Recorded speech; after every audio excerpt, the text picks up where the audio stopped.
Bem, ouvintes da Rádio Baruch FM, do Portal Baruch Comunicações, hoje recebendo aqui o pessoal da Companhia do Café, né? Que eles estão com um espetáculo no Nivaldo Santana, em Osasco, né? Uma cidade aqui de São Paulo, para quem está de fora, né? Para quem é fora, está ouvindo essa programação. O nome do espetáculo é... A Farsa do Advogado Patelã. A Farsa do Advogado Patelã. Bem, eu primeiro quero que vocês se apresentem, né? Essa Companhia do Café, o Felipe, a Bruna... O Marcos e a Fabiana. Sejam bem-vindos aqui na Rádio Baruch FM. Obrigada. É muito bacana receber vocês aqui para a gente falar de cultura, para falar de teatro. Mas antes eu queria que rapidamente cada um se apresentasse. E Felipe, quando é que surgiu essa paixão pelo teatro? Como é que foi assim, a tua infância, as tuas referências? Quando que você escolheu ser ator? Certo. Boa tarde, primeiro. Eu iniciei no teatro há mais ou menos uns 7, 8 anos. Eu procurei o teatro porque eu era muito tímido, e perdi um pouco dessa timidez com o teatro, né, com os jogos que a gente fazia, os jogos teatrais e tal, e aí eu comecei a me apaixonar e vi que aquilo poderia se tornar uma coisa profissional. No ano de 2017 a gente se formou, né? E aqui está boa parte da minha turma, né? A Bruna e a Fabiana. E aí quando a gente terminou o curso, a gente decidiu formar um grupo e se profissionalizar mesmo. Bacana. Bruna? Bom, eu sempre gostei de teatro. Fiz teatro, comecei fazendo assim, grupos pequenos de igreja, de escola, né? E aí depois eu fui estudar musical. E quando eu comecei a estudar musical, eu vi que faltava muito a parte de interpretação. Porque sempre, eu já tinha feito alguns cursos, mas era amador, né? E aí que eu decidi mesmo, em 2016, estudar teatro. E aí foi como o Fih falou, a gente se conheceu. E aí eu comecei a ver...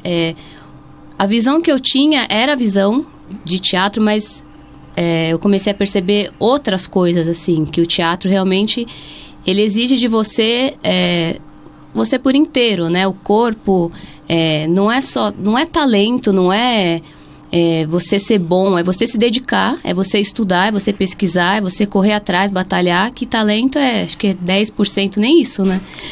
O resto é dedicação e trabalho. E aí eu me apaixonei quando eu comecei a estudar teatro mesmo, assim. E aí foi quando eu decidi, quero seguir nessa carreira. E foi quando a gente começou a falar sobre ter a companhia, né? Bacana. Fabi? Então, eu, na verdade, já tinha feito algumas coisas também de teatro, mais escola e tal. A arte, na verdade, sempre, né, acabei me envolvendo de uma forma ou de outra. Minha formação é em letras, a primeira formação. E dava aula para criança, e dei aula para criança de línguas. E quando eu fui, na verdade, atrás do curso de teatro, foi como uma ferramenta para eu usar, inclusive numa aquisição de segunda língua, que eu dava aula de inglês. Então, eu acredito que o teatro sempre acreditei nisso, né? O teatro como uma linguagem que possibilita, né, muitas coisas e tal, quebra barreiras e tal. Então, fui buscar o teatro por isso. E quando eu cheguei lá, né, assim, já tinha essa paixão, sempre gostei. E, na verdade, a gente foi se envolvendo, né, junto e tal, ali na turma. Mas é isso, né? Na verdade, eu fui buscar por um motivo e vi que o teatro ampliava, né, todo o meu horizonte, assim. Então, só acrescentou mesmo. Bacana. E o Marcos? Opa! Eu trabalhava de técnico de som no Teatro Martins Pena, depois eu fui trabalhar em outro teatro e acabou que eu fiquei uns 3 anos trabalhando em alguns teatros da cidade. Então fui tomando contato com as peças de teatro, com os shows, e eu fui vendo que sempre foi algo que eu me identificava. Então eu queria muito trabalhar com comédia. Eu falei, o que eu posso fazer para trabalhar com comédia? Eu falei, vou nos lugares que dão espaço para os comediantes, que é rádio, que é o teatro. Aí eu estudei locução no Senac, aqui na Lapa, e fiz a ponte do curso, acabou, eu já fiz o teatro, que aí eu conheci o pessoal aqui. Na verdade, o Fih, né? A gente fez uma apresentação junto, que o nosso diretor hoje aqui, o Diego, que ele não está presente, mas um abraço para ele aí, Diego. Ele convidou eu e o Fih para fazer uma apresentação, foi bem legal. E depois eu fiquei sabendo que o Fih e as meninas estavam com a companhia. E acabou que eles fizeram um convite para mim, aí eu aceitei e estamos aí na atividade. Legal. Pessoal, e quando vocês começaram o teatro, a família, vocês tiveram apoio, todos tiveram apoio da família ou não? Ou teve aquela coisa, porque o artista, né, a pessoa do que às vezes é vista, a própria família fala, pô, mas isso não dá futuro, isso, sabe? Vocês passaram por esse processo ou vocês não? Tiveram na família apoiadores? Como é que foi isso aí? Eu, na verdade... Como eu sempre gostei, né, e aí fazia teatro também, escola e tal. Na verdade, teve uma oportunidade, eu ainda era criança, né, acho que uns 10 anos, e uma amiga, mãe de uma amiga, falou, pra minha mãe, né, por que você não leva a Fabi e tal, pra fazer um teste?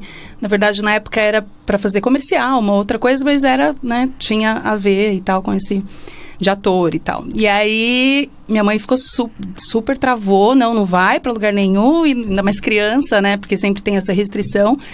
E aí, na verdade, bloqueou, né, não pode, não vai de jeito nenhum, e ficou. Adolescência, né, na escola era mais tranquilo. E aí, eu sempre achei que, assim, como era alguma coisa que ninguém levava muito a sério, então eu achava que, tá fazendo outras coisas, né, na verdade, isso não é algo que vai levar como carreira e tal, então deixa se divertir. Eu acho que essa era a visão da minha mãe. E aí, quando a gente terminou o curso e tal, e aí, acho que por ver, né, a dedicação, na verdade, ela super apoiou. Quando a gente foi fazer a apresentação final do curso e tal, ela veio e falou, poxa, eu faço questão de estar junto e super apoiar, porque eu sei que, de repente, você podia estar nisso há muito, muito tempo atrás e tal. E hoje, a minha mãe, na verdade, né, eu não moro mais com ela e tal, mas...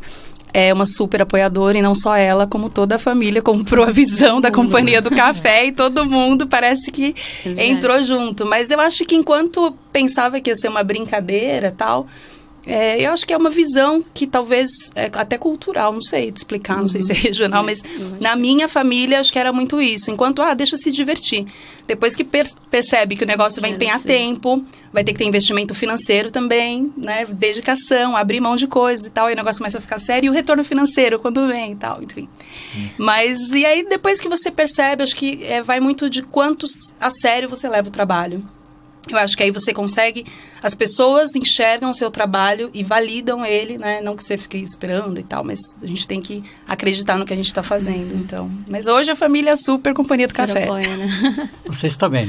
Comigo também, que nem eu iniciei, porque eu tinha o problema lá com a timidez, então eu fui meio que indo por esse caminho, né? Até que... a família mesmo vai vendo, assim, tipo, você vai fazer teatro. Aí o pessoal olha assim, tá bom, sei. E depois você vai estudar o quê? Né? Você vai trabalhar com o quê?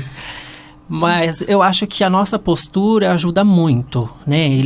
A família vê a dedicação, vê que você dedicou tempo, dedicou dinheiro, dedicou, sabe, tudo para você fazer aquele trabalho bem feito. Então, automaticamente, pelo menos da minha família, a visão mudou um pouco. Acho que é mais ou menos como a minha também, assim, né? Porque além de eu gostar de atuar, eu também sempre cantei, né? E eu tinha vontade de fazer faculdade de música. E aí eu sempre fiz, né, teatro, tal. E quando eu falei que eu queria me profissionalizar, parece que as pessoas ficam assim, nossa, e aí, né? Como é que vai ser isso? O que vai acontecer? Mas é o que a Fabi falou, acho que é uma questão cultural mesmo, é insegurança. Não é que eles não queiram que você faça, é porque eles acreditam que as possibilidades são mínimas, né? E isso que o Fih falou é muito importante. Quando a gente começa a mostrar o nosso trabalho, começa a mostrar o quão importante é e como é difícil, mas assim, se a gente batalha, se a gente corre atrás, as coisas... A gente vê pela nossa peça quantas coisas têm acontecido, né? E aí a postura mesmo é que se você mostra, você corre atrás, e aí eu acho que a visão começa a mudar também. Porque se a gente não toma essa atitude, se ninguém toma essa atitude, nunca vai acontecer, né? Exatamente. As coisas vão continuar como são. Eu vou seguir uma carreira no escritório, vou falar o que a sociedade fala que eu tenho que fazer, vou fazer o que a sociedade... Não que seja errado isso, falando assim, não é o meu objetivo de vida, né? E aí eu fico nessa caixa e eu falei, mas não valeu a pena de nada, né? Assim, então eu acho que é muito bacana isso de você... Acho que é isso que a gente está procurando fazer, né? Eu acho assim, né, que os pais, né, a família sempre busca a segurança dos filhos, né? A estabilidade, né? Aquilo. E é uma questão realmente cultural de que as artes não dão essa estabilidade, até porque a gente vive num país que é difícil fazer arte, viver de arte. Mas ao mesmo tempo, como a Bruna bem colocou, eu sou muito daquilo, fazer o que gosta. Nada melhor do que você fazer o que gosta, porque você doa-se um pouco mais. A tua energia, ela nunca acaba. Quando você acha que vai acabar, mas você sempre tem alguma coisa a mais, porque você está fazendo algo que te dá prazer, que te dá um sentido do que você está fazendo. Não é uma motivação só externa, né? É uma motivação... Você muito encontra, maior, né? E é engraçado também que a visão que a gente tem do teatro, quando a gente está fora é uma, quando a gente está dentro é outra. Que nem quando a gente estava fazendo o curso, a gente pôde perceber que o curso de teatro dava caminhos para a gente ir para vários lugares. Dava para ir para dublagem, para direção, para produção cultural, para maquiagem. E isso, quando a gente está de fora, a gente não vê. É verdade. Você acha que é só, ele vai subir no palco e vai fazer alguma coisa. Exatamente. Né? Ou vai jogar o texto. Que o texto, na verdade, vem depois, né? Com certeza. Mas a gente vai voltar a falar disso aí, porque aqui eu gosto sempre de abrir espaço para esses temas, né? Até para trazer uma informação de qualidade para o público. Mas agora eu queria falar da CIA do Café, né? Da Companhia do Café. Vocês já falaram um pouquinho, mas quando é que surgiu? Conta um pouco da história da companhia, qual é a proposta, né? E também agora vocês estão com essa peça, né, no teatro lá em Osasco. Como é que surgiu também esse texto, essa dramaturgia? Bom, vou falar da companhia, depois vocês falam depois. A companhia surgiu, a gente começou em 2016, ainda no curso de teatro. Nós apresentamos 2 peças. E o café, na verdade, ele faz parte da nossa rotina, né? A gente tinha os ensaios, aí parava... vamos tomar um café? E aí o café, a gente conversava muito sobre várias coisas, sobre possibilidades. O que a gente vai fazer quando sair daqui? Vai ser o teatro? Vai ser a produção? Ou a gente vai pra TV? Ou o que a gente vai fazer, né? E aí o café era o nosso, sei lá, o nosso refrigério, né? Uma coisa que dava... O momento da pausa, o momento né? da pausa, da reflexão, que a gente parava pra conversar. Eu acho que é até mais um integrante da companhia. Isso, um integrante. Exatamente. E um texto que você tinha procurado, que o Fih tinha colocado, que o café é do árabe, né? Ele é vigor, energia. Isso. E é o que a gente precisa, né? O tempo todo, né? Falando sobre o nome, né? Por como surgiu esse nome. E o grupo foi disso mesmo, da gente pensar parecido, da gente querer coisas parecidas, até mesmo como teatro, né? A gente sempre, sei lá, acho que é conexão mesmo. A gente fez alguns trabalhos juntos, né? Mesmo parte teórica e tal, de pesquisa, né? Em sala. E esse elo, né? A gente foi desenvolvendo mesmo ao longo do curso. A gente tem uma história, né? Já. Sim, 3 anos, né? E também o tempo que a gente tem de sala de ensaio é grande. Então, a gente começou uma turma com 28 pessoas, finalizamos com 9. Então, e ali ou vai. Então, tem... Esse vínculo que a gente desenvolveu, né? A gente não queria deixar morrer. Porque a companhia começou daí. No final, a gente fez a peça lá com 9 pessoas, numa outra formação. E aí, cada um foi fazer uma coisa, né? Um foi buscar uma experiência no cinema. Outro foi batalhar alguma coisa na TV. Outro só estava fazendo realmente porque ia perder a timidez. Então, cada um foi buscar uma coisa. E aí, nós 3 ficamos ali, né? E aí, o que a gente queria fazer algo junto. E quando a gente trabalhou uma das ações que a gente teve que fazer no curso foi uma leitura dramatizada, justamente da farsa do advogado Patelã. Exatamente. E isso ficou, a gente fez, né? Era mais um integrante, 2 integrantes, que era um exercício e tal. E isso ficou, acho que foi em 2017, né, que a gente fez. Isso. 2017. E a gente ficou com isso. Aí toda vez que a gente falava, o que a gente vai montar? E a gente gostou muito de fazer, Foi muito né? divertido. Foi lindo, foi um exercício, mas foi muito legal de fazer. E aí a gente ficou nisso. O que a gente vai fazer? Aí cada hora vinha uma ideia. Vamos fazer tal coisa. Aí a gente pensou em fazer uma versão para criança do Inspetor Geral, que era uma peça também que a gente produziu lá na escola. E aí a gente ficou, né, e aí pesquisando, e a gente se reunia, se encontrava, já fazia exercícios e tal, já tinha esse trabalho de corpo, mas a gente não tinha definido o que a gente ia montar de fato. E aí precisa decidir, gente, vamos fazer alguma coisa.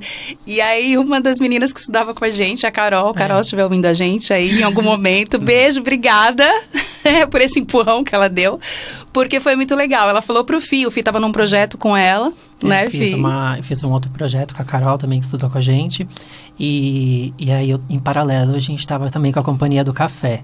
E eu estava comentando com ela, falei assim, a gente está com uma dificuldade de escolher um texto, o que a gente vai fazer.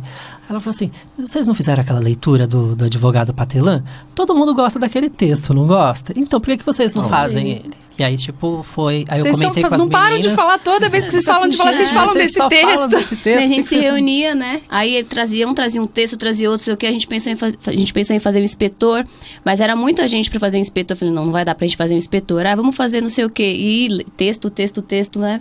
Aí veio essa luz, né? Obrigada, Carol. E a gente deu start na farsa do advogado Patelã. É que nem jogar xadrez, né? Quando a gente está jogando xadrez, a gente não vê, tá assim, a jogada está em cima, né, dos nossos olhos. Precisa alguém que está de fora falar, não, por que você não faz isso, né? E é bem interessante. Conta um pouquinho dessa farsa, então, desse advogado aí. Essa farsa. Conta aí, Felipe. Então, é uma coisa bem louca, porque assim, é um texto de 1400 e pouquinho, e se você lê, dá a impressão de que ele foi escrito hoje. É bem atual.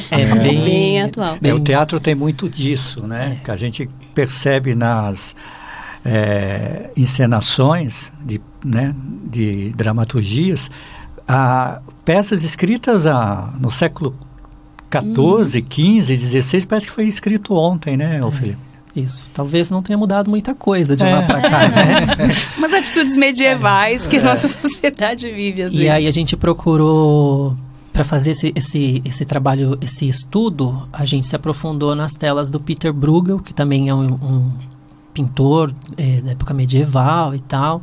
E aí ele vem para fazer esse fundo de cena do Patelã. O trabalho que a gente montou é como se os personagens do Bruegel pulassem do quadro para montar o Patelã. E aí a gente tenta, na peça, né, a gente trabalhou as pequenas corrupções, que são aquelas coisas que a gente faz às vezes sem perceber, né? Do dia a dia, né? Pequenas hipocrisias. Avareza. A gente procurou também nos 7 pecados capitais, tem um pouquinho de cada coisa, né? Então, aí tem lá avareza, luxúria. Sim, um dos quadros do Bruegel, né? Também. E todos os personagens, em algum momento do texto, passam por esses pecados. Porque o que o nosso diretor falou assim, pega os quadros do Bruegel e montem cenas. Montem cenas com esses quadros. Então, a gente pegou esses quadros, tem um que é o de brincadeira de criança, que tem não sei quantas brincadeiras de criança. A gente, que elas estão pulando cela, né? Como é que a gente montaria uma cena a partir disso? Aqui elas estão brincando de bater no tipo uma pichona, né? Um negócio assim. O que tá acontecendo? E isso também começava a falar, o que tá acontecendo aqui? Aí, e o Bruegel é bem assim, você olha assim, isso aqui não é brincadeira.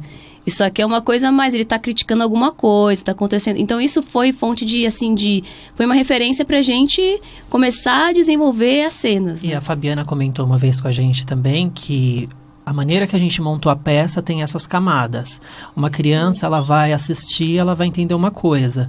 Um adulto, ele vai assistir, ele já vai ter uma outra visão da peça. Né? Ele já vai perceber algo a mais. Então, umas pinceladas, né? Entre linhas, então, né? A peça acaba sendo para a família. Sim. Classificação livre, gente. Classificação livre. Bacana. A Cia do Café, os integrantes mesmo, quantos são fixos ou variável? Porque, por exemplo, tem vocês e tem o Diego. O Diego é o diretor.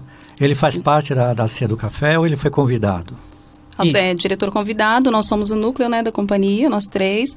O Marcos Sou é o convidado ator também. convidado da companhia. Tá. A gente convidou o Diego Vilar para fazer a direção e o Jerry Mengarda para fazer a cenografia.